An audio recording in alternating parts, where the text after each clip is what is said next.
Educação inovadora Learning World, em associação com WISE, uma iniciativa da Fundação do Qatar. O debate sobre os efeitos dos uniformes na disciplina escolar, individualidade e diferenças sociais permanece um tema controverso entre os estudantes, pais e professores. Deveriam os uniformes escolares ser obrigatórios ou serão relíquias do passado? Vamos ver 2 exemplos e ouvir a opinião de um perito. Na África do Sul, onde a memória do apartheid ainda está bem presente, em muitas escolas é obrigatório vestir uniforme. Aqui acreditam que os uniformes escolares ajudam a eliminar diferenças de classe social entre os estudantes, para além de encorajar disciplina. Vamos ver como funciona na prática.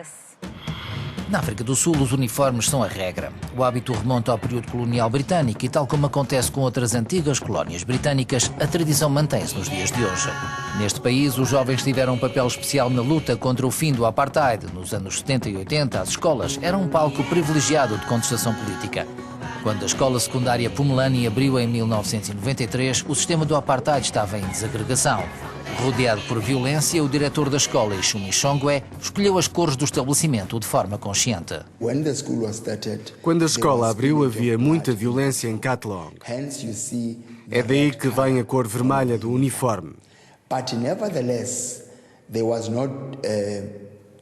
Mesmo assim, havia esperança, daí a cor branca, para dizer que tudo isto iria passar.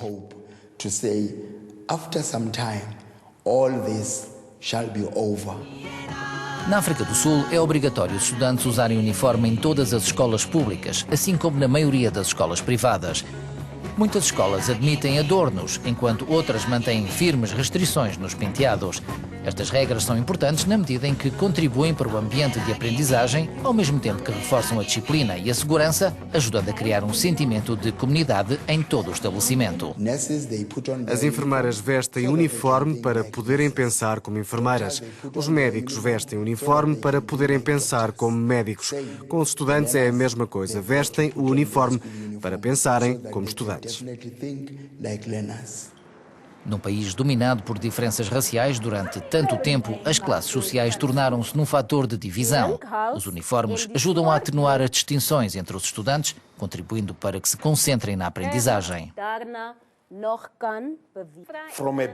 Dos que têm tudo até às famílias mais modestas, todos se vestem da mesma maneira. Não há que ter vergonha. Os uniformes suscitam orgulho entre os estudantes, proporcionando um sentido de pertença a algo maior.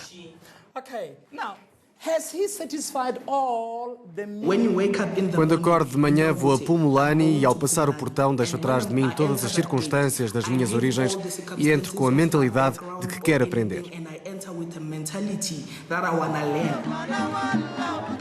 Os estudantes da escola secundária de Pumulani gostam do reconhecimento que o uniforme vermelho e branco suscita. Isto, mais o reconhecimento académico, dão-lhes confiança num futuro melhor.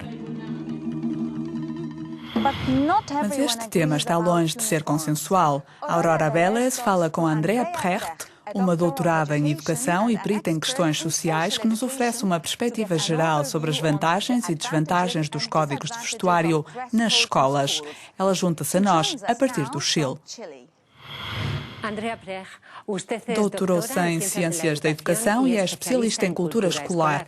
Os uniformes escolares foram alvo de um estudo seu também. Os defensores dos uniformes afirmam que representam uma economia ao nível do orçamento familiar. Qual é a sua opinião? No Chile, uma família que tem de investir em uniformes para os filhos pode ter de gastar até metade do salário mínimo. É demasiado. Nesta perspectiva, trata-se de uma despesa adicional para as famílias e mesmo um obstáculo para as famílias mais carenciadas, que assim se vêem impedidas de enviar os filhos para a escola por não terem dinheiro para os uniformes. Quando nasceu o uniforme? Desde quando é que são utilizados? O uniforme tem uma longa história. Uma história que remonta ao convento e, por conseguinte, ao exército. O uniforme é, de certa forma, o sucessor da batina e do hábito das freiras. Hoje em dia, temos uma escola onde queremos formar na diversidade. Colocar as crianças em uniforme vai contra esse propósito, porque confundimos as fardas com a homogeneização. Há países como a Austrália e a Malásia onde os uniformes são obrigatórios, tanto nas escolas públicas como privadas. Noutros países, a sua adoção é opcional. Como é o mapa mundo do uniforme? Creio que é muito importante fazer esta distinção. Ser jovem não é o mesmo do que ser aluno. Ser aluno resulta de certas regras no interior de uma instituição escolar. Assim, em algumas escolas, ser aluno envolve envergar um determinado uniforme. É interessante ver como os jovens subvertem esta violência exercida pela escola através da personalização dos uniformes. De certo modo, trata-se de introduzir a sua própria cultura no interior da escola.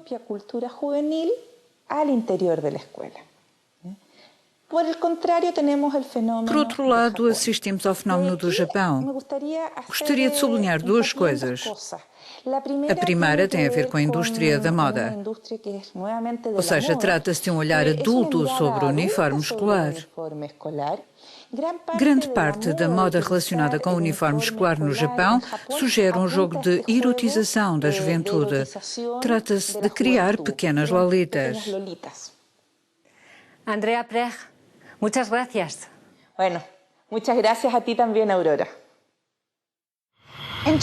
No Japão, os uniformes escolares tornaram-se símbolos de moda. Os estudantes personalizam os uniformes com acessórios pessoais. Cada vez mais os uniformes são usados, não apenas nas escolas, onde nem sequer são obrigatórios, mas também em atividades sociais. Outrora, símbolos das regras de uma dada escola, os uniformes escolares japoneses foram absorvidos pelo mundo da moda e são hoje em dia adotados por muitas jovens japonesas. Para tal, contribuiu de certo a cultura manga, a banda desenhada japonesa. A transformação dos tradicionais uniformes de marinheiro alterou a imagem das fardas escolares. Assim sendo, estes uniformes e as suas adaptações são o expoente máximo da chamada kawaii, ou moda entre a juventude japonesa mais arrojada. Por exemplo, encurtar a saia, retirar o laço ou esconder crachás debaixo da gola são formas de mostrar individualismo. A nossa escola não é convencional, mas um pouco diferente do resto.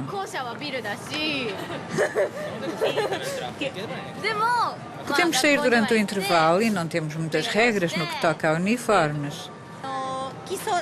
Podemos pintar o cabelo, fazer manicure e pôr maquilhagem. Mesmo os estudantes que frequentam escolas onde os uniformes não são obrigatórios, eles gostam de os envergar porque estão na moda. E também quando saem em grupo, por exemplo, quando vão fazer compras ou jogar videojogos. Jovens, muitas vezes acompanhados pelos pais, frequentam lojas como esta, chamada Konami, onde podem comprar peças originais que não pertencem a uniformes escolares oficiais. Os uniformes permitem mostrar uma beleza única e acho que isso é algo que os estrangeiros apreciam. É um tipo de vestuário mágico que faz toda a gente bonita. Situada em Harajuku, o epicentro da moda juvenil de Tóquio, aqui é possível escolher gravatas, camisolas, casacos, saias e outros artigos. Para os antigos estudantes, os uniformes representam a imagem de uma escola e de um certo padrão estético para a sociedade. Muitas vezes trata-se de um sentimento de nostalgia associado a uma juventude com liberdade. Os japoneses também prestam atenção à identidade social que é associada aos uniformes. Eles adoram esta homogeneização individualizada. Nobuyuki Mori é perito em uniformes, estudando-os há quase 30 anos. Hoje em dia é muito difícil distinguir os uniformes entre as escolas. Para os estudantes do liceu, é importante expressar o facto de que são estudantes. Originalmente importado do estrangeiro, o uniforme escolar japonês tornou-se agora, um século mais tarde, uma nova tendência que cresce de dia para dia.